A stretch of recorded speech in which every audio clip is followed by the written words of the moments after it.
Everyone, welcome to my channel. নিশ্চয়ই ভাবছো এই বৃষ্টির মধ্যে কোথায় বেরিয়ে পড়েছি। সাথে থাকলে বুঝতে পেরে যাবে। তো চলো সাথে থাকো ব্লগটার। বৃষ্টি আর বাতাসের কারণে এখানের কথাগুলো একেবারেই শোনা যাচ্ছে না, তাই জন্য ভয়েস ওভার দিতে হচ্ছে। ফার্স্ট ডেস্টিনেশনে পৌঁছেই দেখি এখানে তালা দেওয়া। যাই হোক, ঠাকুরমশাইকে ফোন করে জানা গেল যে এখন পুজো দেওয়া যাবে, তিনি আবার আসছেন বাড়ি থেকে, তো একটু ওয়েট করতে হবে। তাই জন্য আমরা একটু ওয়েট করছি। ফাইনালি ঠাকুরমশাই এসে পড়েছেন, এবার আমাদের পুজো দেওয়া হবে। তোমরা নিশ্চয়ই ভাবছো রেডি শেডি হয়ে কেন এই বৃষ্টির মধ্যে পুজো দিতে এসছি। যদিও পুজোটা আমি দিতে আসিনি, দিতে এসেছে ওই যে ব্ল্যাক শার্ট পরা আমার প্রিয় মানুষ। তো সেই বা কেন পুজো দিতে এসছে এটাই ভাবছো তো? ওয়েট করো, সবই বলবো। ধূপ জ্বালিয়ে ফেলেছে আমার প্রিয় মানুষটা, ধূপ নিয়ে এখন চারপাশে মন্দিরের ঘুরবে। ততক্ষণে তোমরা মায়ের মূর্তিটা মন ভরে দেখে নাও। এবার তোমাদের বলি আমার প্রিয় মানুষ কেন আমার জন্য এখানে পুজো দিতে এসেছে। আজকে হলো আমার জন্মদিন, তো প্রত্যেক বছরই আমার প্রিয় মানুষটা এখানে এসে পুজো দেয় আমার মঙ্গল কামনার জন্য। এই বিষয়টা আমার ভীষণ ভালো লাগে। তো অন্য বছরগুলোতে আমি ওর সাথে আসতে পারি না, এই বছর আমি আসতে পেরেছি, তাই জন্য এই মুহূর্তটা ক্যামেরা বন্দি করে রাখলাম।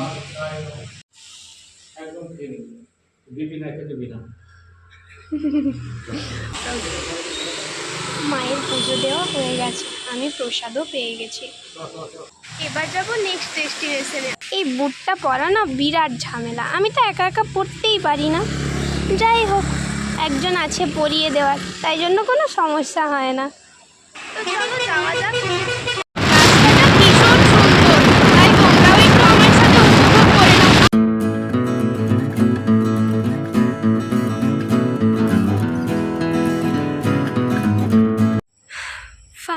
ফাইনাল ডেস্টিনেশনে এসে পৌঁছালাম। যেহেতু পৌঁছাতে অনেকটা লেট হয়ে গেছে, তাই প্রায় সন্ধে নেমেই এসেছে। তো চলো ভেতরে ঢোকা যাক।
तुमको पाया है तो जैसे खोया मैं कहना चाहूंगी तो तुमसे क्या कहूं, किसी ज़बान में भी वो लफ्ज़ ही नहीं कि जिनमें तुम हो क्या बता सकूं।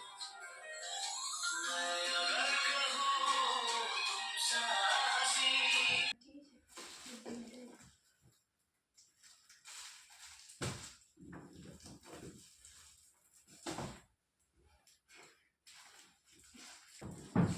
ছোট গিফটটা দিয়ে ফার্স্ট স্টার্ট করা যাক। চলো খোলা যাক। ছোটটা না, আগে বড়টা খুলতে হয়, তাহলে ছোটটা মনে বুঝা যায়। না হয় যাবে না, হ্যাঁ ছোটটা আগে তো মনে বড়টা। বড়টা ওকে, কোন এখন আর বড়টা খোলার ইচ্ছে হয়েছে, তো বড়টাই খোলা যাক।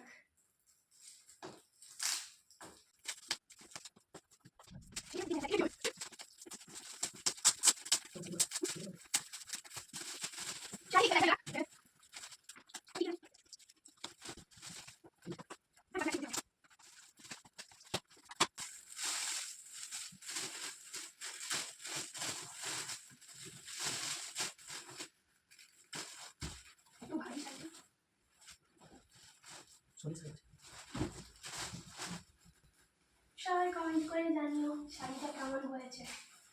আমার তো ভীষণ পছন্দ হয়েছে। সব উড়ে যাচ্ছে বেলুনগুলো শাড়ি দেখাতে গিয়ে। তাই হোক, একটা পরেই করা যাবে।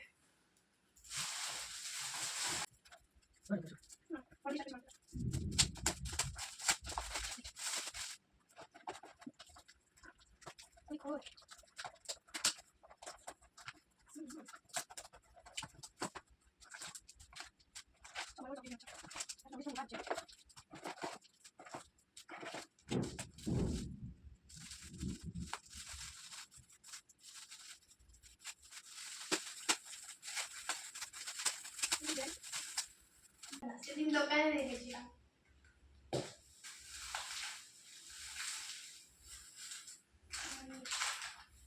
ম্যাচিং করে রেখেছি মনে হচ্ছে।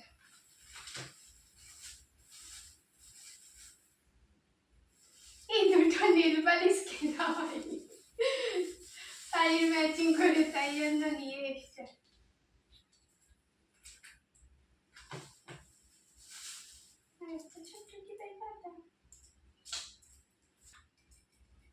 সবাই কমেন্ট করে জানিও কোন গিফটটা সব থেকে বেস্ট হয়েছে। আমার তো এটা সব থেকে বেশি ভালো লেগেছে। চলো এবার একটু ফটো সেশন করে নেওয়া যাক।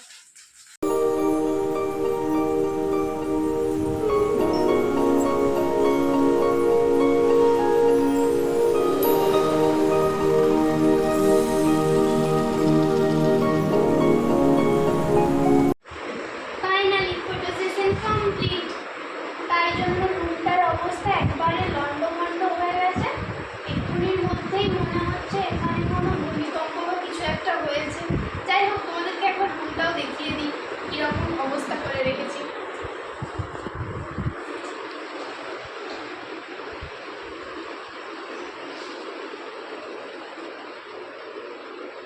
কষ্ট করে ফোলানো বেলুনগুলো এখন মাটিতে গড়াগড়ি খাচ্ছে। আর এই যে আমি, আর এই যে আমার উনি। এখন শুধু খাবার আসার অপেক্ষা।